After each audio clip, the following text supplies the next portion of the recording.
All right, guys. Continuation on the VA loan. So This is gonna be a fairly long video because it's gonna talk about the nuance of what we're looking at here. Um, but the seller guide for the VA is one of the places that I would go if I wanted to understand what the VA was thinking.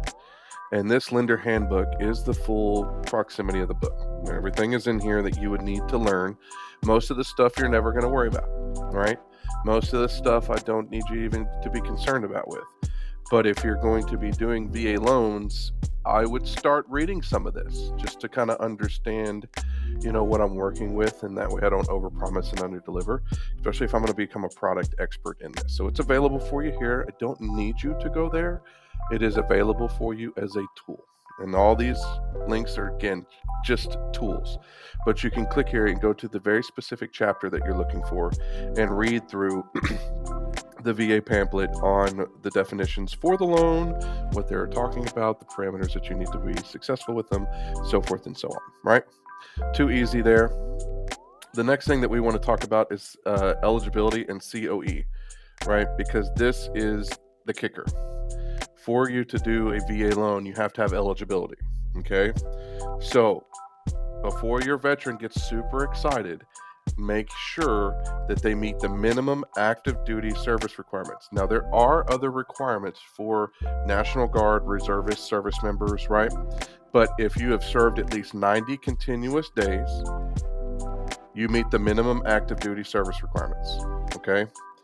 That, again, it does include your basic training time, right? Just needs to be 90 continuous days without a break in service.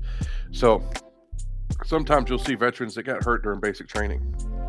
If they didn't go back, right, and do the continuation of work, and they did not serve 90 days consecutively, they're not going to get a COE.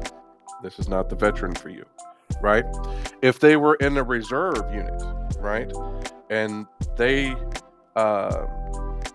don't have the minimum service requirements for a reserve unit and a National Guard unit, it really just depends on when you served, right? So meet any of the active duty requirements here, right? At least 90 days of non-training active duty service, at least 90 days of active duty service, including at least 30 consecutive days, or 6 credible years of National Guard service, and you were discharged honorably or placed on retired list, right? So National Guard is different than active duty, and they have different requirements, right? Reservist is the same thing, right?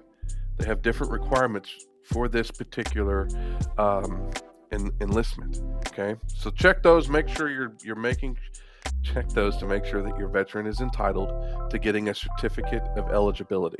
Okay, then they can go on here and request their own COE. If the borrower doesn't want to do that, or you don't have a tech-savvy borrower, we can request a COE here at 629 Loan. We'll get with Nikki. She'll order one. We'll get it back here in the office, and we'll take a look at it. If you don't meet the minimum service requirements, you have an opportunity, okay, to kind of still see if we can get it eligible, but we got to meet one of these criterias, right? It was a hardship, early out, forced retirement, right? Stuff like that can entitle you to COE because it was out of your control, right? So pay attention to those things. They're super, super important, okay? And then also be reminded your spouse is entitled to your COE in certain situations, right? So make sure that you're having a conversation with your spouse of the borrower to let them know that once the veteran passes away, if that situation were to occur, they could still be entitled to the COE. Right, a one-time use, right? They don't get to do it over and over and over again. They don't get to sell, refinance, pay it off like the veteran does, but they'll have a one-time use in which they're able to use the COE to purchase a property at zero down, just like their veteran spouse was able to do.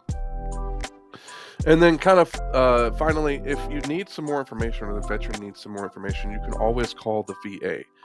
I ask that the most important thing that you do is get it in writing. Don't get all excited because somebody told you over the phone that you can do a 90% LTV property at 75% DTI. The VA is going to tell you everything that they allow. That doesn't mean the lender will allow it. So get it in writing, get it emailed to you, get the pamphlet data so you can go in to the seller guide and make sure that that data concurs with what the VA is saying, and then you'll be good to go. Another little nuance is disability. You're going to have a lot of conversations with a lot of veterans that feel the disability compensation conversation isn't right for them. I'm not going to tell you what to tell your veteran. What I'm going to encourage you to do is have them file anyways. A 0 disability or 10% disability doesn't entitle them to much, but it's better than nothing, right? It's a few $100 a month that could help them make ends meet. If they get over 10%, then now they don't have a funding fee. So that helps them save 2%, 3% on subsequent uses, thousands of dollars that they would have in funding fees that now gets waived. And if they're in a current loan and the eligibility didn't get pushed till after they got into the loan, they could sometimes get that funding fee refunded to them. So take a look at this stuff. This is hugely impactful to your borrower. Let me put it also on medication, right? The VA covers the medications that's under the service connection. If they have diabetes, if they have high blood pressure, if they got high cholesterol, if they got Agent Orange, if they got a bunch of different ailments from being in the military, the VA will cover that for them. That can save thousands of dollars out of pocket annually in just medication costs alone. So here's how to file a claim, how to check your status of the claim, if you're a surviving spouse or dependent. Like, there's so many different links available to the veterans that they just don't know about that I'm going to provide to you so you can provide to them, so you can, again, be that one-stop shop for all things professional mortgage and real estate. You're no longer just a buy-sell transaction coordinator. You are doing really important things for your clients that they're going to have a hard time doing on their own. Most of them don't feel like they should or don't even know how. THDA Home for the Heroes. I highly, highly, highly encourage you looking at this program. It is a 0.5% reduction on the interest rate, waives all requirements for the first-time home buyer, borrow up to 100% of the purchase price. Those 3 things on their own are worth their weight in gold. But not only that, but they also have a DPA kicker. So if your veteran doesn't have the money saved for cash to close, you can also invoke the down payment assistance to cover that piece for them. But if they don't need the DPA and they just want the interest rate, they don't want to worry about repaying the down payment assistance, then just do the program on its own. Don't even take the rate. Too easy, right? But this is a very, very, very strong program. I took it out for myself. I am a carrier of the THDA loan program, and I enjoy all aspects about the program. And again, it doesn't have the lowest credit score entry at 640, but as long as you meet the parameters, it's a really, really strong program. So take a look at it. Ask any questions to Andrew and myself to see if we can help you with the THDA Home for the Heroes. But it's worth a look, right? Finally is an entitlement calculator. Sometimes you're going to have veterans that have already done a previous home loan, right? And now they want to use bonus entitlement. That is the secondary use of or subsequent use of the VA home loan program, in which you need to figure out how much they can qualify for to buy the next property. Andrew and I will help you with this, but if you're working on a Saturday and you just need to kind of get the thing done, you come in here, you put in the parameters, right? Sumner County.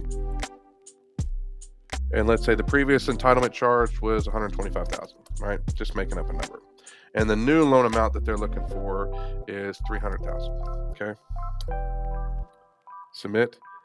And there you go. As long as you have that left in your entitlement, you can still proceed with the loan. Okay. And Andrew and I will help you figure out that piece, right? But this is just one of those tools. Again, you're on your own on a Saturday. Andrew's with his family. I'm with my family. I'm playing golf, and I just say I can't get your phone call right then, right? You can go on here and at least get an answer for yourself, so you can move on, right? Relieve that anxiety, get some confidence. Reach out to your borrower and say, "Hey, I think this will work. I'm gonna have Andrew and Duke confirm it. But I ran the calculation. It looks like it's going to be something that we can do. Go ahead and submit your application," right? Ultimately, I don't want you saying no to anybody. Let us decide if it's a no. But you want to go ahead and start the ball, right? Some borrowers want to have some confidence that you're able to handle this conversation before they'll submit a loan application to you. These are the tools to build your confidence. All right. See you on the next slide.